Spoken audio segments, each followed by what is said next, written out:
Hello, everyone. Welcome to the Blackshirt Breakdown. My name is Steve Marik. I'm a staff writer at Inside Nebraska, and he is Jay Foreman, our NFL veteran and former Nebraska Blackshirt. Jay, we are back once again to break down another recruit in the Huskers 2024 class, and today we are breaking down Jake Peters, a 6'3", 260-pound, three-star offensive lineman, probably an interior guy out of Cedar Falls, Iowa, which happens to be the hometown of Nebraska's athletic director, Trev Alberts, Nebraska's all-time sack leader. I think he still has that record.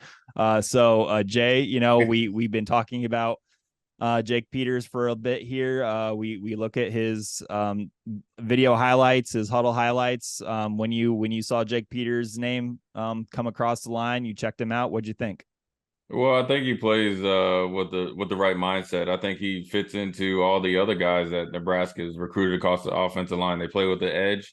They play through the echo of the whistle, so that's a good start. They're not looking for guys that are coming out of high school. I mean, they're not going to be deterred by Jake Peters only being 260, right? Whereas maybe the past staffs or other, people across, the Big Ten landscape, maybe it was like, oh, well, it'd take too long for him to develop to get a little bit bigger and stronger. So I think Nebraska is looking at his athletic ability, what he's made of. Obviously he's playing with a chip on his shoulder that both of the two hometown schools worked him out, didn't offer him. Nebraska jumped on it rather quickly. And so I think that's what they're looking for. They're looking for guys with the right mindset that want to be, beat the odds, I guess, or, prove people wrong and prove themselves right. So look, more guys that you can get that can play with an attitude, the right attitude, and the team-oriented guys and develop physically. Over time, they'll be better players because they'll be putting on good weight. They won't lose athletic ability. They might get bigger, faster, or not might, they will get bigger, faster, and stronger and quicker. And, that's how the lines that were pretty successful here in the past were built. Yeah, so just a little bit more background before we get into Jake's highlights here.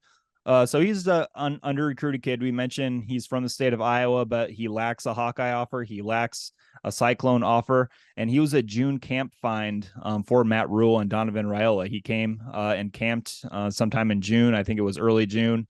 They invited him back for an official visit, and that's when Jake pulled the trigger and committed to Nebraska. So it was a quick process with him, and Nebraska is the only Power 5 offer for Jake Peters. So when he kind of fits the mold of what Matt Rhule is kind of trending to with his recruiting approach. They're not going to worry about stars. They're not going to worry about offer lists. If they see something in a recruit that they like, they're going to go and get it.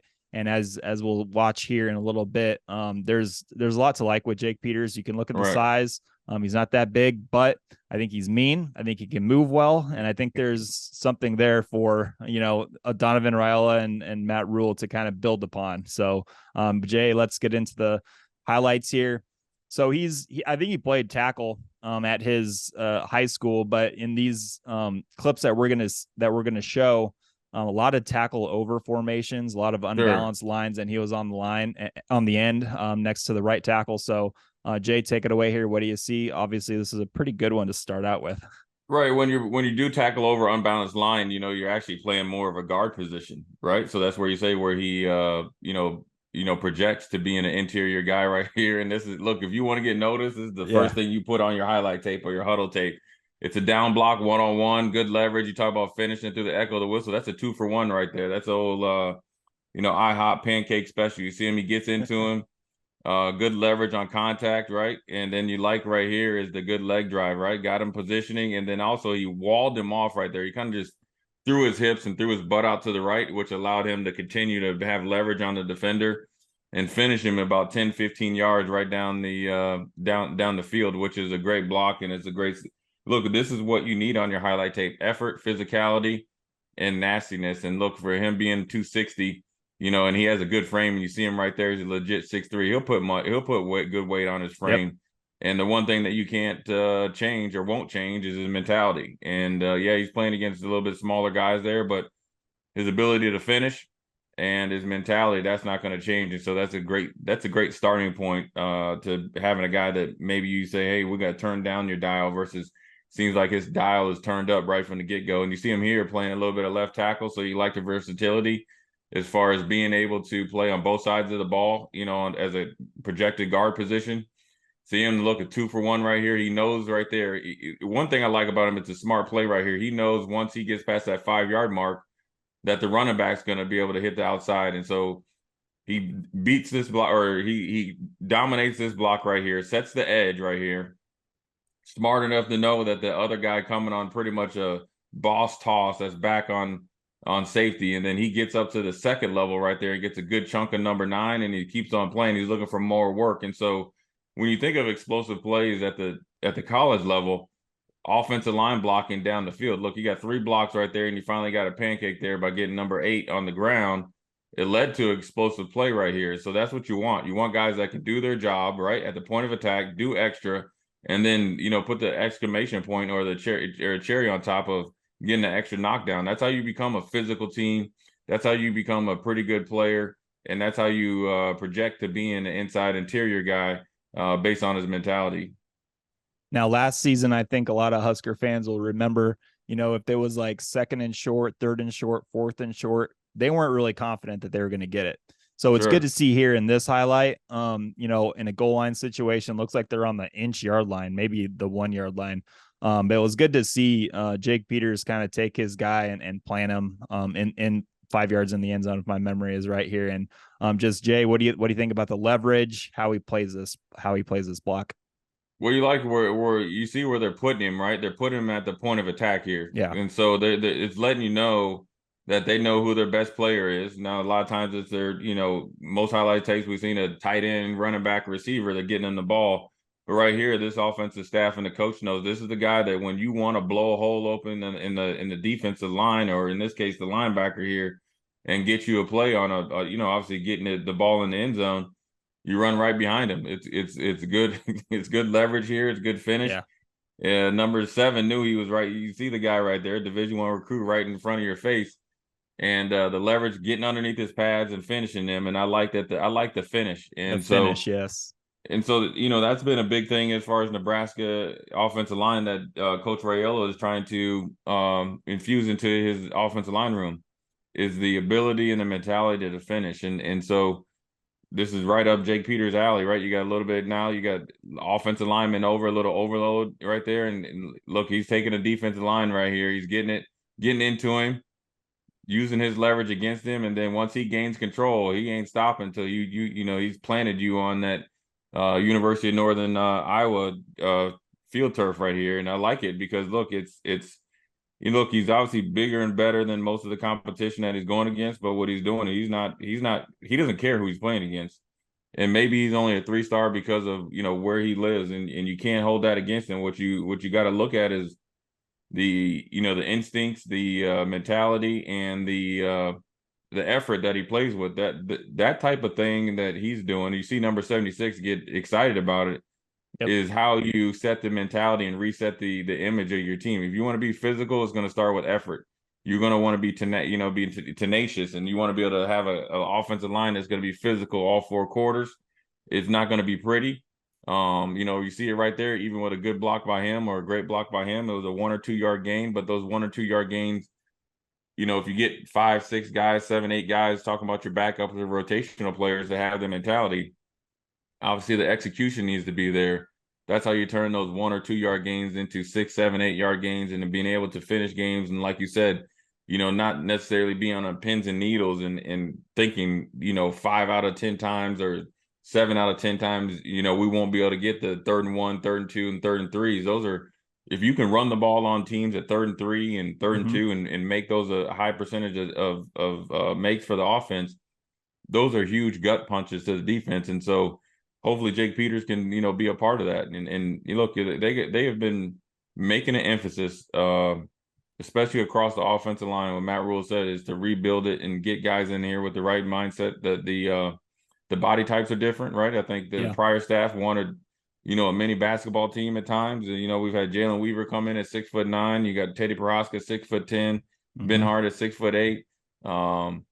And then the best, the tallest guy under this new staff is probably Knutson, but he has a good knee bend. And so this staff right here is looking for guys, obviously you have to have a certain size, the height, but they're looking for guys that can play through the echo of the whistle good body types that you can add good weight on, and then obviously continue to be good athletes and be tenacious. And so that's what you're seeing right here. And I think Peters fits right into that. And his biggest selling point is his ability to finish. I think the play that he ran on the toss sweep right there showed ability to not only do his job but get 2 or 3 guys, smaller guys that he can block in space. And so when you think of Matt Rhule's offense and Satterfield's offense, where you can get downfield, get linemen on smaller guys, maybe turn a 8-yard gain into an 18-yard gain, and 8-yard run into an 18-yard run, so forth and so on. You need linemen that can run. The ability to run right out in space and being a good athlete is where you need to start. And where versus before, they felt like that's where they were trying to, get you so big and then try to teach you how to run. Now, this kid knows how to run, add good weight on him. He'll develop, he'll learn technique, he'll get into the system, but his mentality is going to be infectious along with the other guys. They're going to be pushing each other. So more like-minded guys with the right mentality is what you want. That's how you build a good offensive line. Matt Rhule has success doing that. And so he fits right in, and he's a good get, and hopefully he's just as good. Or if he's half as good as Trev was coming from Cedar Rapids, Cedar Falls, Iowa. Cedar Falls, Iowa, then we'll be more than happy. So it's a good get. You got him from Iowa. I think he's I think Iowa and those guys will probably try to come in late, but I think he's the type of kid that Matt Rhule and those guys were able to get on campus, talk to him, get to see how he works for an extended amount of time. Bring him back, double down on that, and make sure everything is, up to snuff, offer him. And he liked what he saw. I think it's a really good match. And I think he's going to be excited. I think he's going to come here and have a lot to prove. And that's what you want. You want guys to come in here and not just be satisfied to just being here. And so I think that's a big selling point, or a big part of the reason why Matt Rhule and those guys moved rather quickly on him, based on his mentality and what he probably said in the meetings that they had with various coaches. And if Nebraska ends up getting his signature on signing day, he's going to have a chip on his shoulder. He's going to want to play Iowa. So that's really good to hear. And so, Jay, one more before we get out of here. If you had to guess, if Jake Peters does end up coming here and he signs and he comes here, what position is he starting out at? He's probably not a tackle, right? So do you see like guard all the way, or is there a little bit of a possibility of a center too? Because watching him pull, that looked pretty good. Yeah, I think he has athletic ability to play, all 3 inside, positions. Yeah. I think where you saw him play right and left, that's what he can play right or left guard, potentially. Center just comes down to whether he can snap the ball and continue to be an effective blocker. I think he can do. I think if you have a chip on your shoulder and you're starting inside, he's going to be willing to learn, all 3 positions, and that's where I think he'll start. He could probably be a tackle in a pinch, but I think they have a pretty good set of young tackles and stuff like that. And so I think they're trying to build it up inside out, and they've done a good job of spotting guys, identifying them, knowing what they like, offer them, moving forward with it. And I guess I'd be very surprised if he doesn't end up being a Husker signee, considering that with that type of mentality and chip on his shoulder, the first team, not to take a chance, but to really believe in him. Yeah. That he would, decide to go somewhere else. So, I'm excited for him to come in here like everybody else and get a chance and prove himself right.